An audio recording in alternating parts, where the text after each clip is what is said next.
Imagina el amanecer en una aldea medieval. El aire es frío, la niebla flota sobre el río y los campesinos se reúnen en silencio, cada uno con una cesta de mimbre o una red rudimentaria en las manos. El hambre aprieta y la carne de caza o el pan son lujos que escasean. El agua, en cambio, guarda un tesoro silencioso: los peces. Pero atraparlos sin las herramientas modernas que hoy conocemos requería ingenio, paciencia y tradiciones transmitidas de generación en generación. La pesca no era un pasatiempo, era la diferencia entre un invierno de hambre o de supervivencia. Y para lograrlo, los campesinos medievales desarrollaron un arsenal de métodos olvidados que, pese a su simplicidad, funcionaban con una eficacia sorprendente. Métodos que no dependían de cañas modernas, anzuelos de acero ni barcos a motor, sino de la observación del río, de los materiales que ofrecía la naturaleza y de la capacidad humana de improvisar bajo presión. El primer método que destaca es uno de los más antiguos y, al mismo tiempo, más extendidos: los corrales de pesca con piedras y madera. A simple vista, parecían estructuras humildes, casi parte del paisaje. Los campesinos clavaban estacas en forma de semicírculo dentro del río o colocaban hileras de piedras que se estrechaban hacia un punto central. El principio era sencillo: los peces, al nadar río arriba o río abajo, quedaban atrapados en estos embudos naturales sin poder escapar. Una vez allí, podían ser recogidos fácilmente con redes o incluso a mano. Lo fascinante de este sistema era su carácter colectivo. No pertenecía a un pescador individual, sino a toda la comunidad. Las aldeas levantaban estos corrales en equipo y luego se repartían las capturas según acuerdos previos. Este truco no solo garantizaba comida, sino también cohesión social. Hoy, algunos restos de estas construcciones aún se encuentran en viejos ríos de Europa, testigos silenciosos de una técnica que alimentó generaciones. El segundo truco, mucho más personal y arriesgado, era la pesca a mano, también llamada pesca a ciegas o noodling. Imagina introducir tu brazo bajo una roca húmeda, sintiendo en la oscuridad el roce frío y escurridizo de un pez que lucha por escapar. No había anzuelos, no había redes, solo el valor del pescador y la fuerza de su agarre. Este método era usado sobre todo en arroyos poco profundos, donde los peces buscaban refugio entre grietas o raíces, aunque era peligroso, porque uno podía encontrarse con anguilas agresivas o incluso con animales venenosos escondidos. Ofrecía una ventaja clara: no requería herramientas, solo determinación. Los campesinos que dominaban esta técnica eran respetados en la aldea, pues podían volver a casa con un pez fresco incluso cuando no había redes disponibles. El tercer método combinaba astucia y observación: el uso de trampas de mimbre o cestas trampa. Estas trampas eran cilindros tejidos a mano, con una entrada ancha que se iba estrechando hasta un cuello del que el pez no podía regresar. Colocadas en corrientes rápidas o cerca de remansos donde los peces descansaban, podían capturar decenas de ejemplares sin que el pescador tuviese que esperar vigilando. Eran, en esencia, la versión medieval de las trampas automáticas modernas. Lo mejor es que se fabricaban con materiales baratos y renovables: ramas de sauce, juncos o mimbre. Incluso los niños podían aprender a tejerlas, lo que convertía este método en una tradición transmitida en las familias campesinas. Además, estas trampas podían usarse una y otra vez y requerían poco mantenimiento. El cuarto truco nos lleva a una práctica sorprendente: el uso de hierbas y plantas con propiedades narcóticas para atontar a los peces. Los campesinos habían observado que ciertas plantas, como la corteza de nogal o raíces específicas, al ser trituradas y vertidas en pozas tranquilas, liberaban sustancias que reducían la movilidad de los peces. Estos, confundidos y más lentos, podían ser atrapados con facilidad. Era una técnica eficaz, aunque no exenta de riesgos, porque algunas de estas plantas eran tóxicas también para los humanos y debían usarse con extrema precaución. Hoy, esta práctica está prohibida en muchos lugares por razones ambientales, pero en la Edad Media era considerada un recurso legítimo para sobrevivir en tiempos de escasez.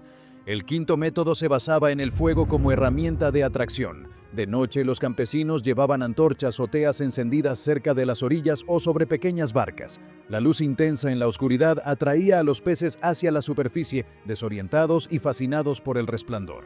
Una vez reunidos cerca de la fuente de luz, eran capturados con redes o lanzas improvisadas. Este truco no solo era efectivo, sino también casi ritual. Imagina la escena, un grupo de campesinos en silencio iluminando el río con antorchas, esperando el momento justo para atrapar a los peces. No era solo una estrategia de caza, sino un espectáculo que reforzaba la idea de que la naturaleza, si se entendía bien, podía ser aliada incluso en la oscuridad de la noche. Cada uno de estos métodos refleja un rasgo esencial de la vida medieval, la capacidad de adaptarse. Sin electricidad, sin motores y sin materiales modernos, los campesinos lograban convertir su entorno en un aliado. Lo hacían con piedras, con fuego, con cestas de mimbre, con hierbas recogidas en los bosques y con la simple fuerza de sus manos. No se trataba de lujo ni de abundancia, sino de ingenio y de necesidad. En este punto, conviene recordar que la pesca en la Edad Media no solo era una cuestión de supervivencia alimenticia, también tenía un peso espiritual y cultural. El pescado era el alimento estrella durante los días de ayuno impuestos por la Iglesia, que podían sumar más de 100 al año. Tener acceso a peces aseguraba no solo proteínas, sino también la capacidad de cumplir con las reglas religiosas, algo que marcaba profundamente la vida de las comunidades. Por eso, dominar estas técnicas era tanto una necesidad física como un deber social. La pesca medieval nos muestra un mundo en el que cada recurso natural se aprovechaba al máximo, donde no existían desperdicios y en el que el ingenio humano suplía la carencia de tecnología. Lo más impactante es que muchas de estas técnicas, con ligeras adaptaciones, podrían salvar vidas hoy en situaciones de emergencia. Desde un campamento al aire libre hasta un escenario de supervivencia tras un desastre, el conocimiento de cómo atrapar peces sin cañas modernas ni anzuelos puede marcar la diferencia entre la vida y la muerte. El viaje por estos secretos apenas comienza, y lo que hemos visto hasta ahora demuestra que, para los campesinos medievales, el río no era solo agua corriente, era un campo de batalla silencioso donde se enfrentaban al hambre y, gracias a su ingenio, lograban vencerlo. El río no era solamente un proveedor de peces, era un laboratorio natural donde los campesinos medievales aprendían a leer las corrientes, a interpretar el comportamiento de los animales y a perfeccionar técnicas que, aunque rudimentarias a nuestros ojos modernos, rozaban la genialidad. Tras los primeros métodos, la inventiva se volvía aún más compleja, combinando observación, paciencia y un profundo conocimiento del ecosistema. El sexto método era la pesca con lanzas y arpones improvisados. Podría parecer simple, pero en realidad era una técnica que exigía una destreza extraordinaria.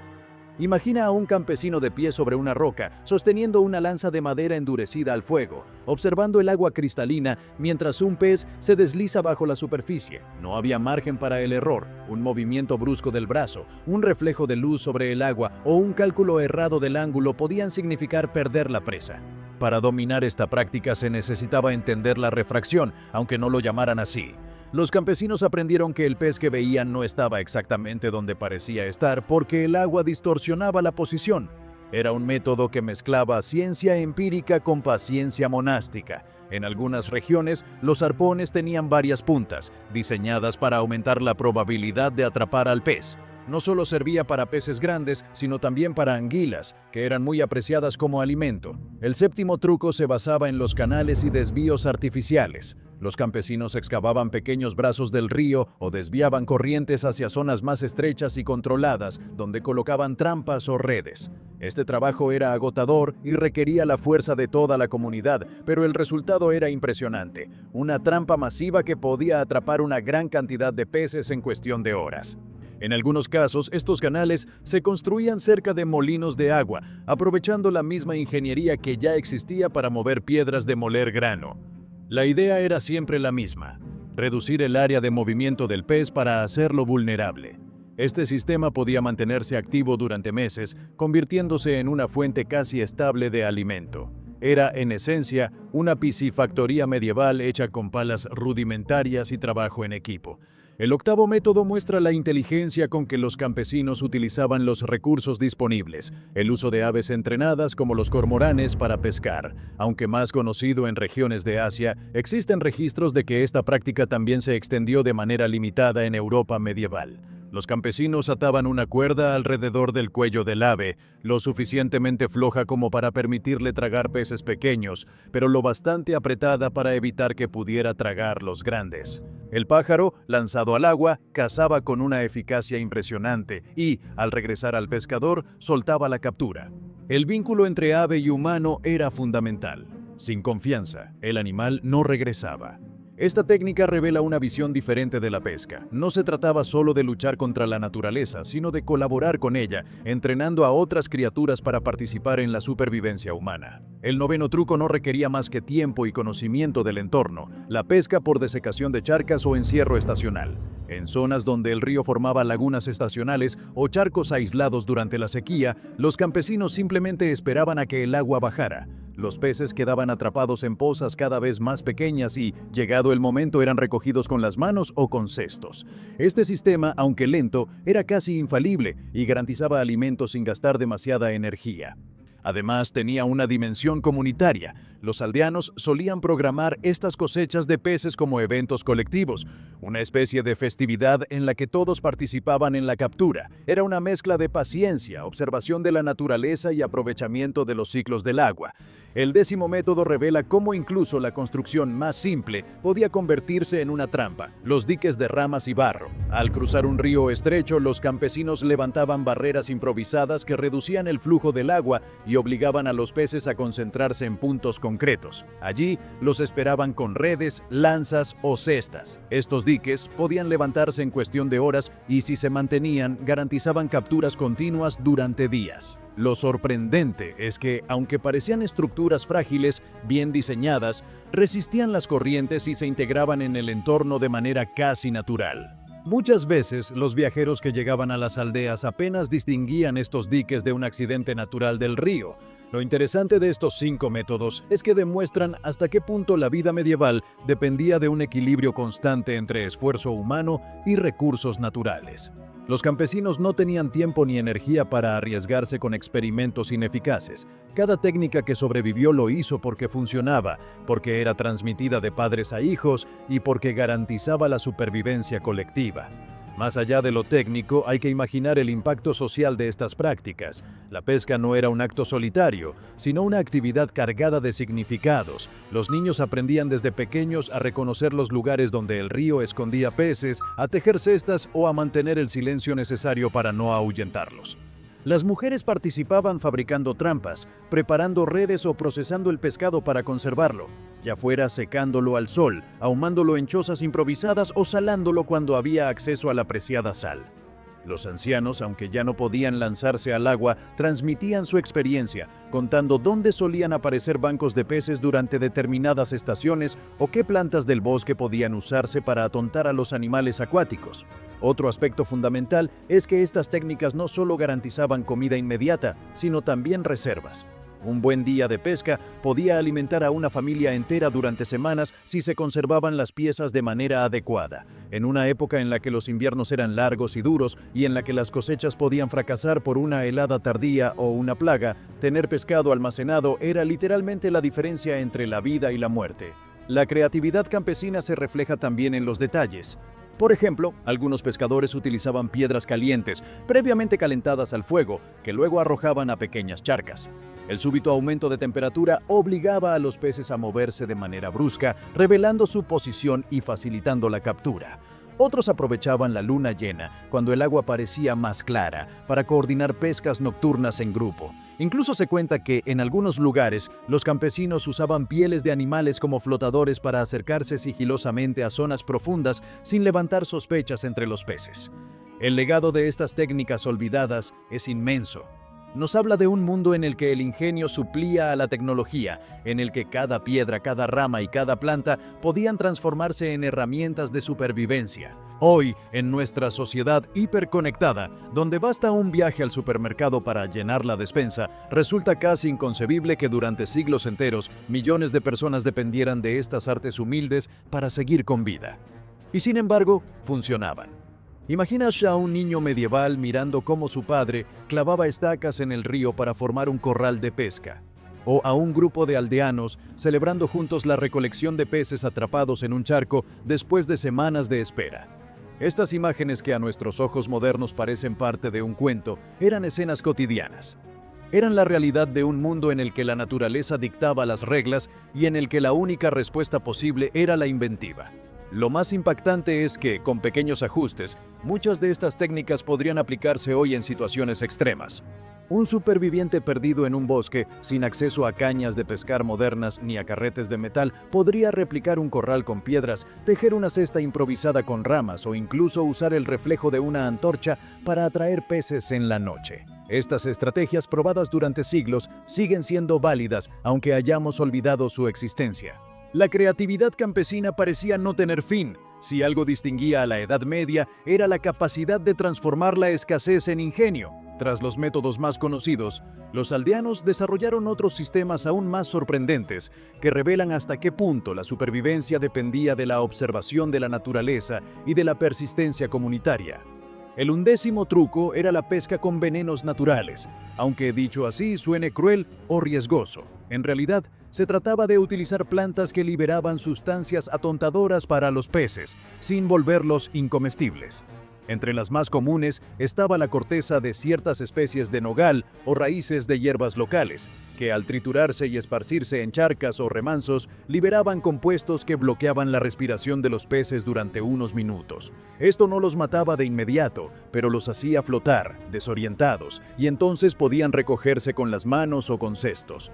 Era un método eficiente, aunque requería un gran conocimiento botánico. Usado de forma incorrecta podía arruinar todo un estanque, por lo que era un secreto bien guardado, transmitido solo a los más experimentados de la aldea.